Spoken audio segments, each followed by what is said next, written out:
Hi everyone, this is Mr. National and today I'm going to talk about the Tiananmen Square Massacre. The Tiananmen Square Massacre began on the 15th of April 1989 after the death of Hu Jintao.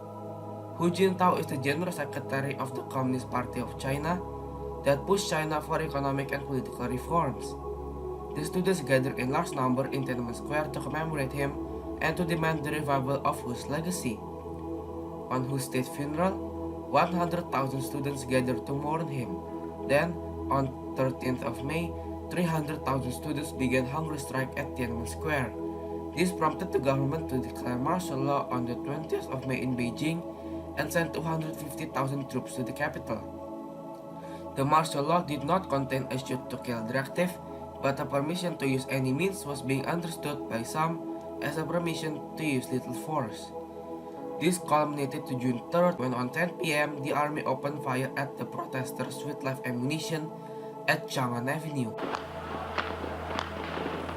The noise of gunfire rose from all over the center of Peking. It was unremitting. On the streets leading down to the main road to Tiananmen Square, furious people stared in disbelief at the glow in the sky, listening to the sound of shots. Heading down the road was a hazardous business, but hundreds of people cheered as buses were set alight and army trucks caught fire too. They yelled and shouted, and then as troop lorries were seen moving down the road, there was gunfire from those lorries. The troops have been firing indiscriminately, but still there are thousands of people on the streets who will not move back. The students fight back with rocks, sticks, and Molotov cocktails. Some even reported that the army used tanks to run over the protesters. 2 days later, foreign media began showing a picture of Steinman, which is a single man standing alone in front of a column of tanks. As the driver began to drive around them, the man again stepped into their path. To this day, the identities of the man, the fate of the man, and the status of the tank crew is still a mystery. The protest did not only happen in Beijing, it also happens in Nanjing, Chengdu, and Xi'an, where the protests last until June 9th. Up to this day, there is no exact death toll of the massacre.